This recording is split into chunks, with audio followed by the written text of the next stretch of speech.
I see it in your head. You'll escape, changing what you need to make sense of it. That's what's Hello, all of you beautiful people, and welcome again to another episode of Figurisms. I am your host, Grant Trimble, and in this show, I talk to creatives, from models to sculptors, that utilize nudity in their work. The whole purpose of this is to try and understand with greater depth the message, meaning, and choices behind the people traveling this path, to foster greater comprehension of the use of nudity in the arts.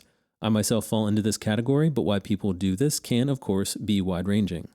Despite the very long history of this discipline, there still remains many misunderstandings and objections to this practice, so my aim is to alleviate some of the stigmas surrounding this endeavor. In addition, I hope to add some context to the greater cultural dialogue regarding sexuality by challenging how nudity is perceived in our society. In this episode, I am trying something a little different. I'm doing a follow-up interview with Ingvild, who I interviewed for episode 3. After that conversation, we were able to get to know each other a little bit more, and she asked if she could come on again to further express her journey, and I, of course, obliged, as it's been incredible getting to know her. Though she omits certain personal specifics, she does fill in some of the detail regarding the deeper mental transitions that led her to where she is now. As she insinuates challenges she faced, she also makes clear how much modeling has helped her and what it has come to mean for her psychological well-being. Hopefully you will find the conversation as fascinating as I do, so my suggestion is to sit back and let what Ingvild has to say sink in. You know, we've been talking a little bit, but for everyone else to sort of jump in, it would kind of take off what we were talking about. But the first place that I wanted to start is in our personal conversation. You mentioned that there was a shift that came after getting out of a destructive relationship and then into a relationship with your now husband. How was this relationship so much different than the previous one? My relationship number 2, I've only had 2 serious relationships. It was different because he was not scared of who I really was. He didn't try to repress any of my anything of my personality, and he knew so much about me already when we started our relationship. And he was not possessive. He was not jealous. He was very open-minded, and so that definitely encouraged and inspired me to be also open-minded and to share with him all my fantasies and my dark sides and my promiscuous sides and all these things that that I wasn't really, it wasn't embraced in my previous relationship, for sure. I had to be more, it was opening up a lot of possibilities, and it was opening my mind even more. You said that there was a point where you lost your shame. How did things change in your life after that happened? Well, I just for a while I was floating on air. I was feeling very happy and proud of myself, and feeling that I was having a secret that made me really happy, and that made me that didn't it helped me not be so annoyed by people thinking that I was so sweet and nice and smiley and such a good girl, that a lot of people tend to think that I am because I look like that. And this thing that happened in my life, it was such a great experience, and it was so it's a huge thing that I carried around inside of me. So I knew that, okay, but I'm also like this, and so it doesn't matter what they think about me, because I really feel that I'm both. You said that I'm more than they see. You mentioned, as we were talking before, that you liked kind of having this contradiction. in your mind that, like you said, that Mm-hmm. everyone perceives you as being sort of sweet and nice, and Mm-hmm. that there is, the way that you even said it, there is almost this dark side to you, and you like being Mm-hmm. able to know that that was there, but have people sort of perceive that that wasn't you at all. What? I think it just made me feel more relaxed about who I was, because then it wasn't bothering me that people would think I was such a sweet person. I would just, it made me feel that I had a secret, and that I was having fun with it, because, um, and I didn't have to prove anything. Didn't feel like I had to pretend to be tougher than I was or anything. I was just being this sweet person, and then I knew that, well, there's more to this than you know, and yeah, it was just it was a good thing. You mentioned that you were very much brought up by, especially your mother, to be a quote unquote a good girl. What did that Hmm. look like for your mom? What was her expectations that she placed on you in regards to that? Hmm. Well, it was just the overall feeling that being with guys or dating or I mean, it was okay, but certainly not to have the sex with anyone. I don't think she. And there was a few things that, well, a few. It's too personal actually, but a few things that happened that that really like knocked me to the ground, and I thought that, oh, this is horrible. I just have to keep everything secret and just wait with everything until I move away from home. Um, yeah, I think it was hard for her to deal with the fact that I was growing up a little bit. But yeah, definitely have to be a good girl for sure. It was to dress nicely and not be too provocative or anything. So very much So relating yeah. to sexuality, basically. Everything. Yeah, I think so. Without it really being said out loud, it was definitely the feeling that I had. And also with, people I admire, it could be movie stars or, celebrities. And if she would say like negative stuff about them if they were looking too slutty or, too sexy, or I just got a feeling that things that had to do with sex it wasn't a good thing. And you shouldn't be like that. And all I wanted, I mean, I was super attracted to it, and it really, I liked all these things. But you felt that no, it's dirty, it's bad, and you're not supposed to be like that. You So you mentioned yes, in our last interview that you wanted to be a sex symbol even when you were yeah. younger. Like you wrote that in your diary. Do you think that your Hmm. mom kind of picked up on this sort of energy that you had towards sexuality? Yeah, I think that's possible. And the sex symbol thing, I thought about that after our first conversation, and I think it's just because I was. Marilyn Monroe was one of my idols, and I probably read about her, somewhere that she was a sex symbol, and I wanted to be what she was. So that was obviously on my list of to do things and things to become. So yeah, I think she picked up on that, and But you still have a close relationship with your parents now. You were just saying that you were there recently visiting and stuff. So I assume that even throughout all of this experience, you've been able to maintain a healthy or a positive relationship with your mom, even specifically. yes, well, it's different when you're grown up, and yeah, I have a very good relationship with my parents, although they certainly don't know everything about me, which parents shouldn't, I guess, know Yeah, about yeah. their kids. But but I'm a grown up, and they're older, and everything is. I mean, they don't.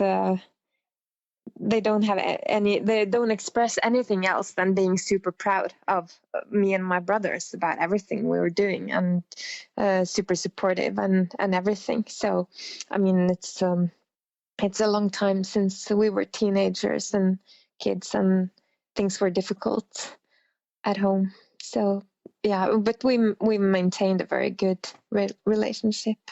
So, but they, of course, they don't know everything about me, and it's supposed to stay that way. Yeah, no, I agree with that.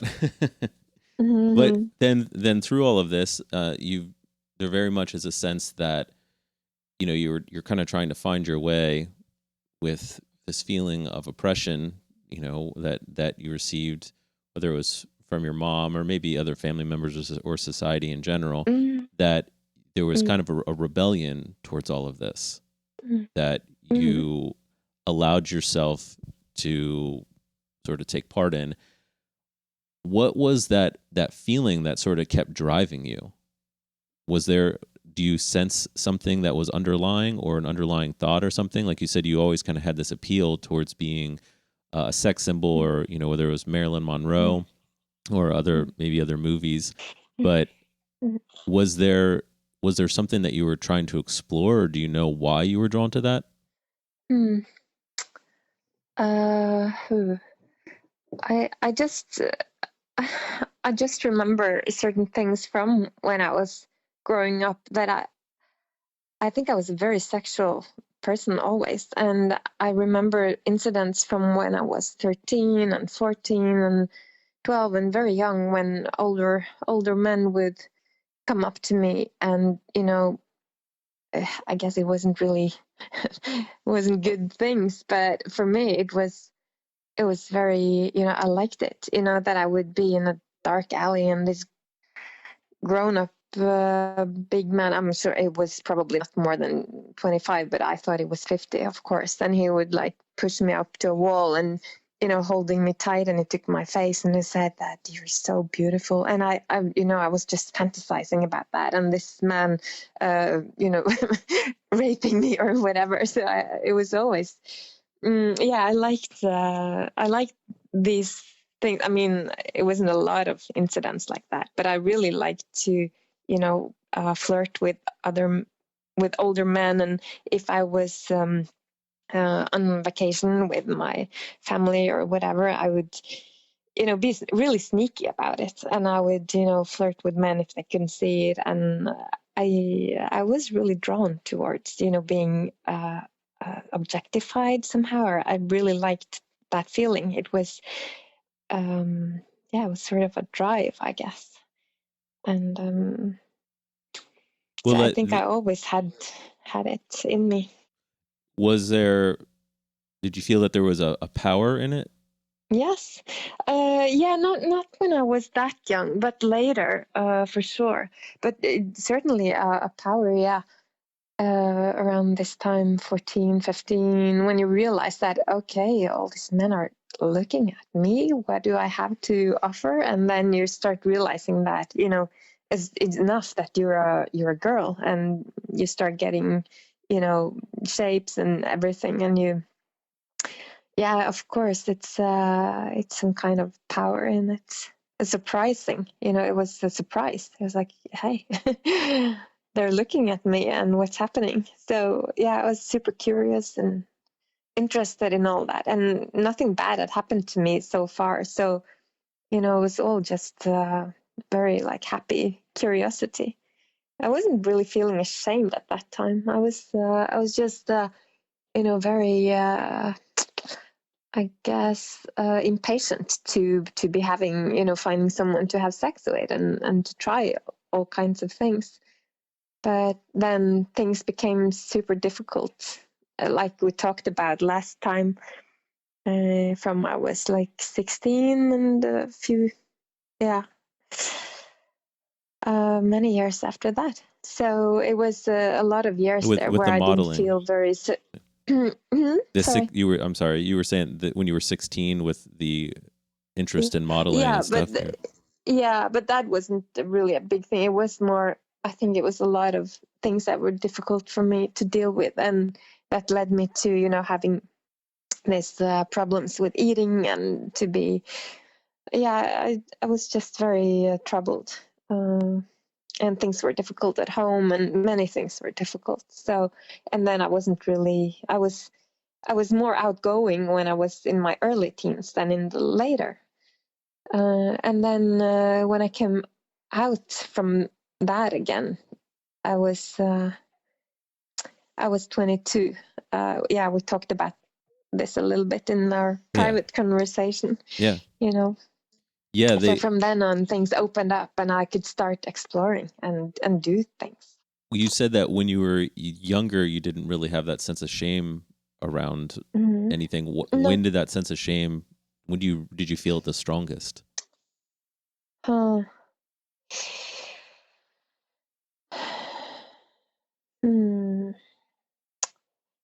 Well,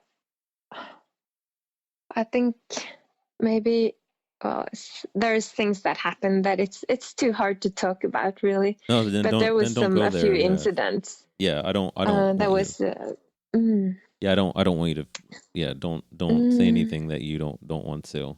So yeah, I don't want you to feel pressured or anything like that. I was just, just curious. It was a seemingly a logical question there. So sorry if I brought anything up that you don't want to. No. I'm just and also I'm trying to just think about the answer to that. But there was something that happened, Well, then, with all of this, you said like just that the overall feeling of sexuality, you were very much able to have the strength to break out a lot of, I think, the negativity surrounding it. And I'm curious to know if you feel your modeling has allowed you to explore sexuality in a healthy way.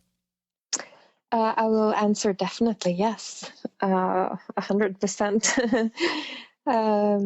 Very healthy way, a very fun way to explore things, because it's you're creating a fantasy, and even if it's for me also very real, it's also a fantasy. And people ask me sometimes when I post photos, are you really doing this? Is it just coincidence that it looks like you're doing this? Or are you, it's like, well, it doesn't matter. You can think whatever you want to. If you think it's bondage, if you think it's this, if you think I'm enjoying it, if you think I'm having an orgasm, it's up to you. I'm just doing this. So, yeah, you can explore anything. And I've been contacting photographers who are very extreme sometimes, because I'm just thinking that, okay, so this is a place where I can explore that, or see how he's doing this, or he will push me to do that, or like Eric Meredith Goujon. Do you know him? Yeah. Yeah, he did some very extreme photos. So that is one example of discovering art that makes you think that, or that allows you to explore other parts of your sexuality than you have before. But also just normal kinds of erotic shoots, or you can explore feelings, or many kinds of things. So modeling is a good place to explore. And you mentioned, as we were talking earlier, that one of the things that you enjoyed about it is that it is therapeutic, and that you're even able to work with people and choose photographers in a way that allows you to express yourself. I didn't know if you wanted to kind of comment on that, because it's something that we brought up as we were talking earlier. Yes. Well, yes, it's very therapeutic. If you need therapy, definitely go into modeling instead of going to a shrink, because it's much more fun. And okay, so how can I explain this? If you want to feel fear, like I love horror movies and I like to get scared, but that is a super safe place to do it. You could also do it in photography, not to be really scared, but to do things that are could be slightly dangerous, or very cold, or very uncomfortable, or all these kinds of extreme physical things that you can choose to do as a model. It's can really, it's like an electric shock or something, you know. It's just like, okay, after a shoot like that, you feel that, okay, something really loosened up in your head. If I've been doing shoots when I've been in some, you know, depressions or having really had a hard time, and you feel that, okay, oh, I don't want to be in front of the camera. What the hell am I doing here? And then you just have to push yourself through that and go into some kind of a fantasy world, or produce some really extreme emotions, or you can be outside and be really freezing cold, or be in a river, or hanging from a tree, or, you know, do things that is really making you feel all this happiness again, because it's, I guess it's adrenaline and all these things. But, and also you can put your emotions in the photos. You don't have to be depressed or anything, but it's just a way to feel all your feelings. It's a safe place to do it, and it will. Like when I went to North Carolina in a few years back, it was a few weeks after my dad got really sick. And I thought at first that I should cancel the trip and stay at home. And but there wasn't really anything I could do at home. So I thought, okay, I'm just going to be away for a week. And the shoot I did with this guy called Dividing Me, it was a studio which was dark and small, and it was a super safe little beautiful place with his art in it. And he played music that was really speaking to me and really brought my tears to my eyes, because when I started modeling and we did the shoot, I just put all my fear and my sadness and my grief and all the trouble that I'd had the last weeks, and the things that had happened into the photos. And it was a beautiful experience, and I love the photos after. And my dad is luckily he's well again, and everything went well. But those photos mean so much to me, especially one of them, which he named it Torment. And that to me is the most powerful photos of almost everything I've done, because it was taken at that moment, and I know how I was feeling at that point. So yeah, it could be a very good thing to do, however you're feeling. Yeah, that. So, you know, as you're talking about all this, you know, we're mentioning processing even kind of very difficult emotions. To me, it's inspiring to hear that you have the courage and the fortitude to do those things, because there was some years ago, my wife and I, we had a daughter who passed away. She was just about a week away from her second birthday, and Oh, there's still a lot of emotions that I know that I haven't explored, and it's very encouraging even to hear you talking about even some of these, you know, how you said it, maybe some of these darker elements that have kind of come up from your past, that you are willing to sort of face them head on and really grapple with them and wrestle with them and allow them to come out. And I guess I'm curious, even from a personal level, how you have found the strength to do that, to really experiment with these thoughts and these emotions and allow them out. Like you said, you know, being in North Carolina and your dad, I'm curious to know kind of where that strength comes from. Well, I feel stronger when I'm not at home with myself. If I'm traveling somewhere and meeting someone, it's like it makes me feel safer. You know, it's more safe to bring out these feelings, and it's not as scary and as risky as when you're home with yourself.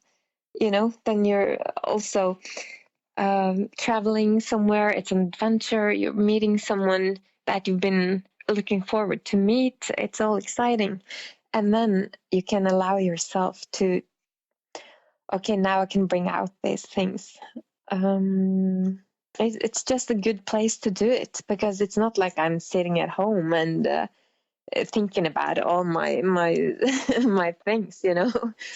It's just something that you can bring out and use when you're having an adventure or having fun or doing something interesting, you know, because then it's being a bit overwhelmed by all these other positive elements and all these good things. Do you understand where what Yeah, I'm trying to say? I think so. It seems that Mm, you're able to exercise these fears and these things that mm, are, I'm trying to think of maybe even a way, because yeah, it's a difficult thing to probably really put your finger on. The what I've been thinking mm, lately, and this is a thought that I even had just the other day, and maybe this might help, is that I think when we try and ignore our fears, and mm, which even all securities usually stem from some kind of fear, but when we try to relegate our fears to sort of this dark little corner of our minds and ignore them, then usually they mm, grow a lot stronger. yeah. And it seems to me that you are very much not allowing those fears to take control of you by Mm, shining light on them and mm, keeping them small, so to say. Because I think anytime we ignore our fears and we try and cover mm, them up, that's the perfect environment for them to just get bigger and bigger and bigger, to a point where when we finally take back that sheet to look at it, it ends up being this giant monster that is almost seems impossible to tackle.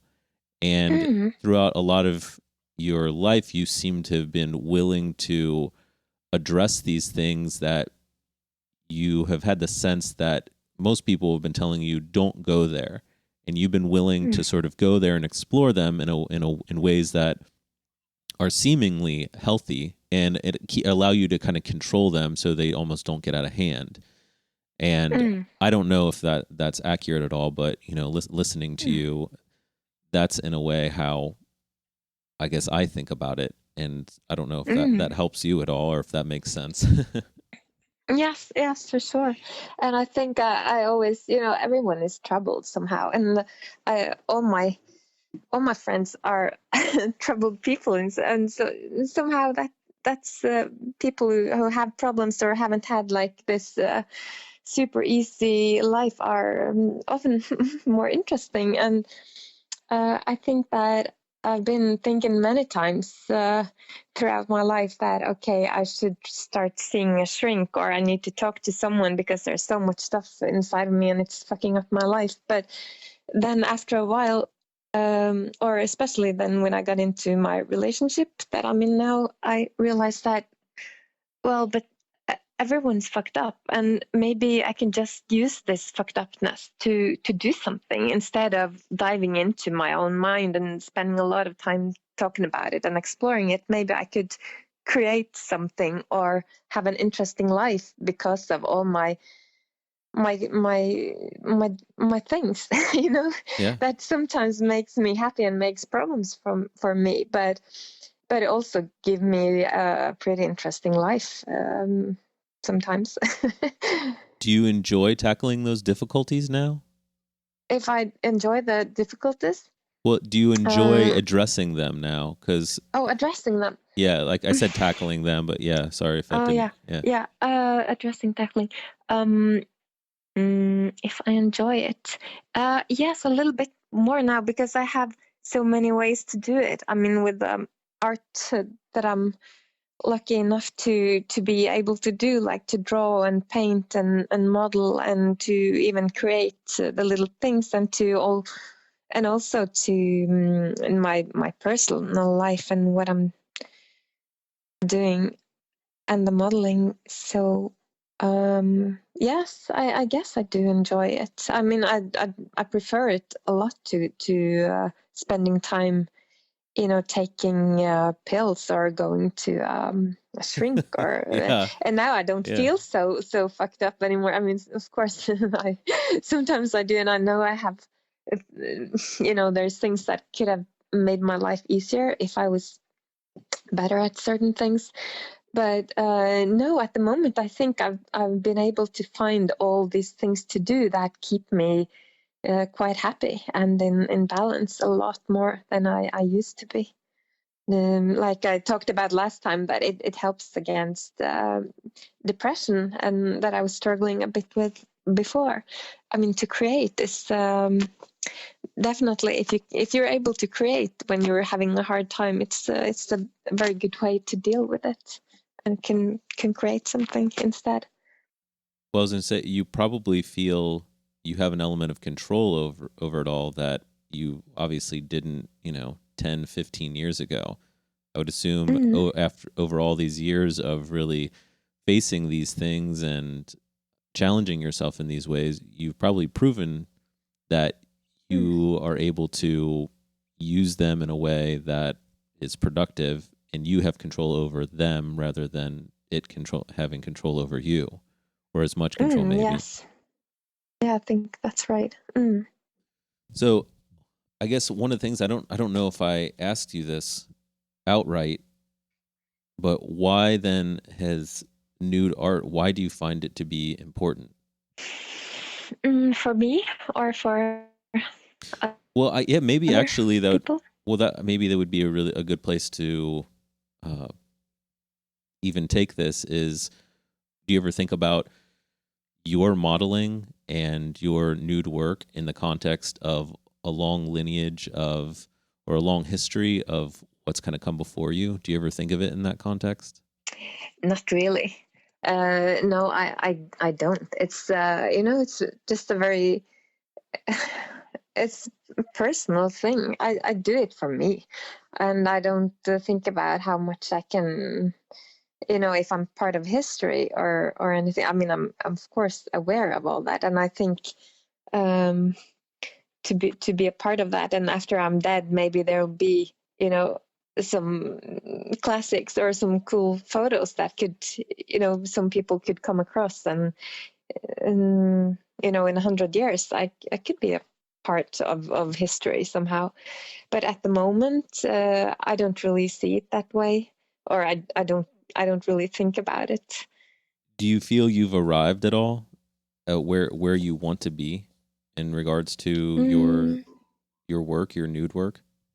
Because I know No, I never know, because to me it never really stops, and it still feels like I just started.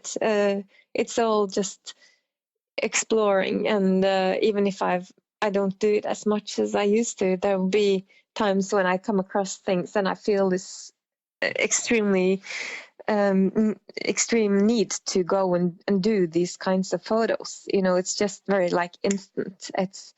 It's very intuitive, and I see things and I want to do it, and I make it happen.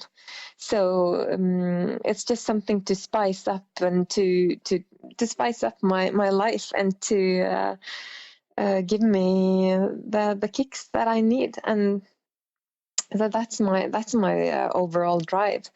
My next project now, because we were talking last time, you asked where are you going, and yeah.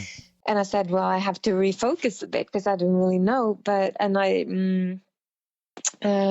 the moment, I'm very driven towards photographers who have like a cinematic kind of look to their photos. And I'm going to Amsterdam later this fall to work with a guy who does really, really dark, beautiful photos. I mean, there's a darkness to them, and it looks like it looks uncomfortable and beautiful at the same time, with water and nature and very dark, very beautiful lighting. And at the moment, it seems like the right thing for me to do. So, but what I'm doing after that, I don't know. I just feel that this is some sort of a new path that I need to feel even stronger. I don't want to do this more pin up big kind of photos at the kind of moment, because glamour stuff. glamour stuff. I mean, I haven't done that a lot, but I certainly have done that also. But at the moment, I'm not interested in that at all. I just want to, follow this lead, see where it takes me. No, I completely understand that. As a creative, I think this is the way that I sort of approach it. It almost seems the more that I do it, the more discontent I feel towards what I've done, and that I just want to keep going in a more and more specific direction. And kind of there's almost like something that I'm exploring more and more. It seems that you're kind of in somewhat of a similar situation where, like you said, these more superficial elements of modeling are maybe less interesting to you, and they don't maybe appeal to you as much, and that you kind of want to delve and explore these ideas and thoughts that you've had for a really long time, just more and more. And it probably is difficult to find the right people, I would assume.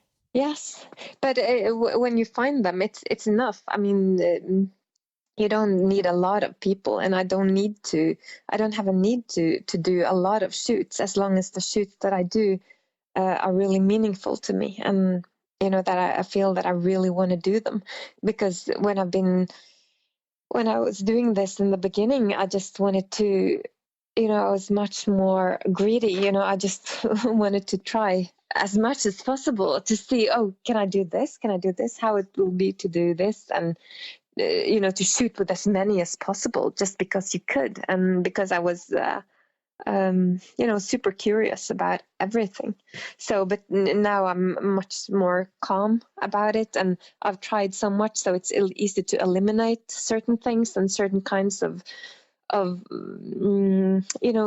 shoots and photographs that are not as interesting to me. So I can just focus on what's really left, and what seems more interesting. Yeah, no, that makes perfect sense. It's at that you get to a point where it's really about quality and not quantity anymore, and you Yes. realize Yeah. what it is that you're looking for and what it is you're trying to get to. And also my time is more limited now that I have so much to do. So it's really, I need to do shoots that I feel it's really worth my time and effort and money and everything to go and do this shoot. So I'd rather do 4 amazing shoots a year than as many as possible, as long as it's really good and gives me something on a personal level. with all of this, it's really interesting, hearing all these, I guess, hearing all of these details and these aspects of your past a little bit more. That's helped contextualize a lot of information for myself. There really is a beautiful journey in all of it, in this story that you have. Like you said, just the feelings of shame and overcoming those, and even having the courage to do so, and even address some difficult things and be able to really face maybe some fears and learn how to reconcile a lot of your experiences through making really amazing art. So I think it's really encouraging to hear that, and I think that it really speaks even to the power of you and of the human person, and as well as to the power of making art. So I think that's, it's really incredible that you've taken this journey and this path. And also the important thing is, the journey that it's really been, and to travel and meeting these people. I cannot express enough how important it's been. Many of these people that I met are among my closest friends today, because you're able to find people in all parts of the world that are, it's your people. It's the like-minded, wonderful artists that really see you for what you are, because they also see a lot of you when you're modeling. They're really getting to know you, and we're getting to know each other, and they have also been a big part of encouraging me, pushing me, inspiring me to do other kinds of art. I mean, the drawing and the miniatures and the painting and all this. I mean, I'm doing it a lot now because of all these people that I met, I'm still, who are still my close friends, these photographers. Yeah, being able to build those relationships is priceless. Mm-hmm. And then I wanted to know, though, because after the first interview, we were talking a little bit back and forth over email. You expressed wanting to kind of do a follow-up. And, it's been somewhat relatively recent since we did the interview, and, it's not like a few years later type of thing. No. I didn't know if there was something in particular that you really wanted to get across or hit home, if there was a message or something that you wanted to express in detail that maybe you feel you missed. Well, I was thinking about some things right after, but now I don't remember anymore. But I was thinking, a lot about all these years I've been modeling and what a really wonderful thing it is to be able to do this, and that's why I would, encourage all girls to do, and guys to be modeling and do this thing, because it develops your sense of art and your sense of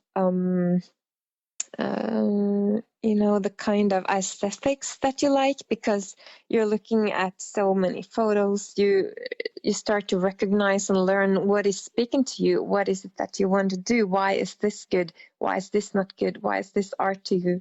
Why is this not? And then you contact these people you want to work with, then you explore these kinds of photography that this guy is doing or this woman is doing, and then it's just it's very good for you as a human being, as an artist, and to be able to go to walk this path. And I have to say I feel extremely lucky to have been able to do this and to be able to keep doing it too, because it's just opening up the world, and it always gives you a reason to travel. And it's just it's enriching Makes your life life. better. Yes, definitely.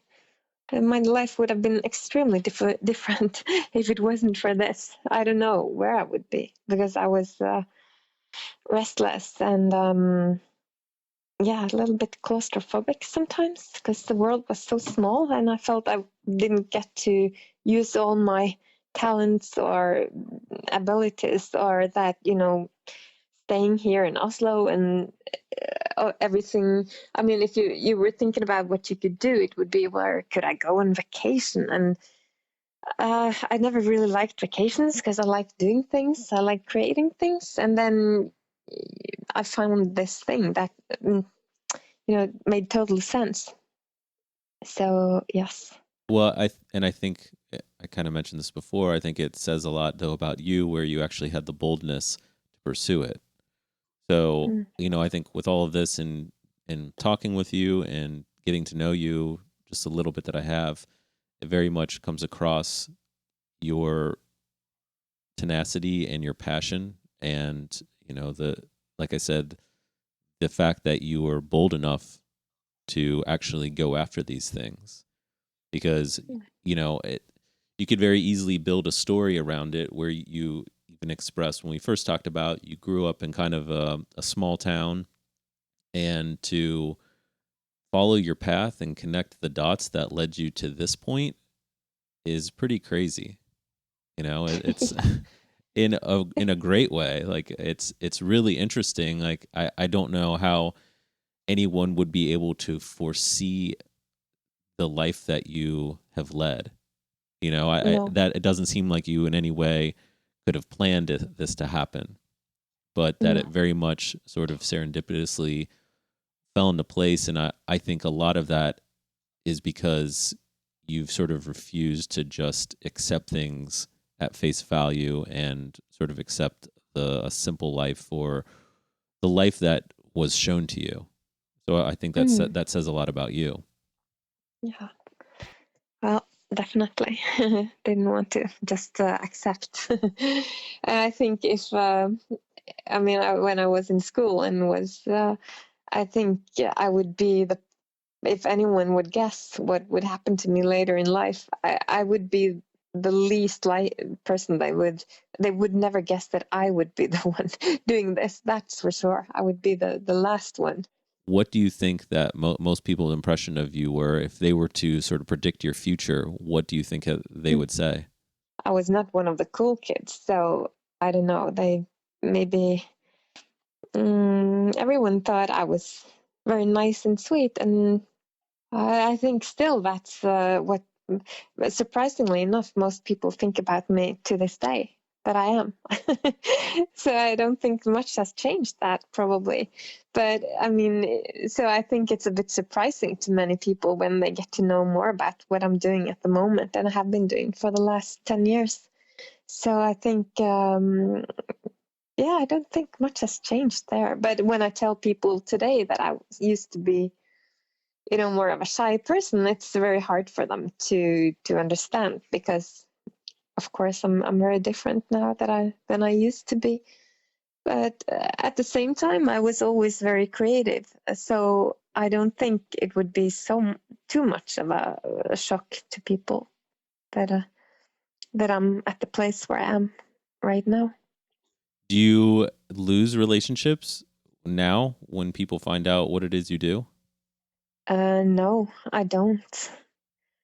It's never happened to me that I've lost any relationship because of what I do now. Not that I know of. Yeah, and probably not that you care anyway.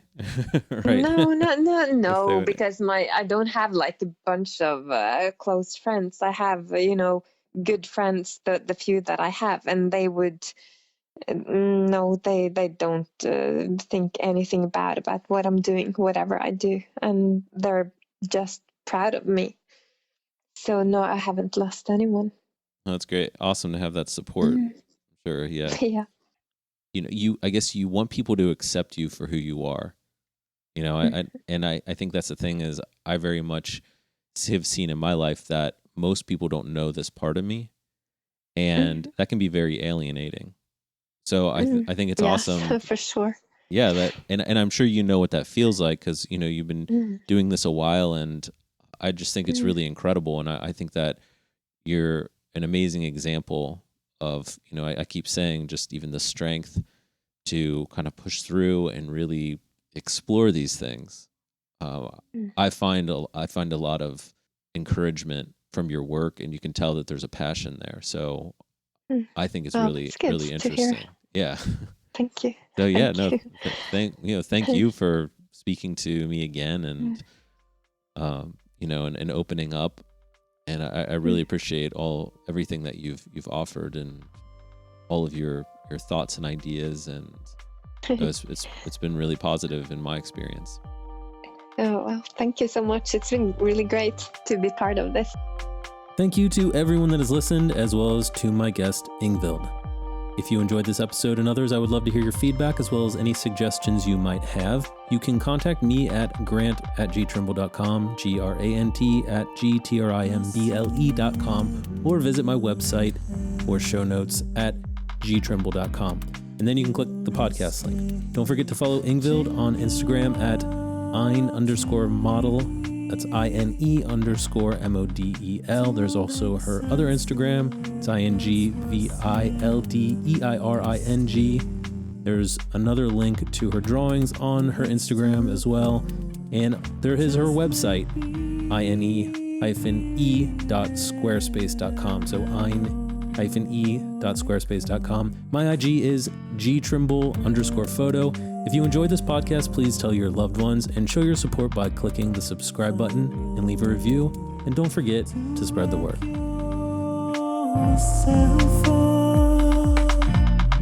In emotion, grace, that's a sin.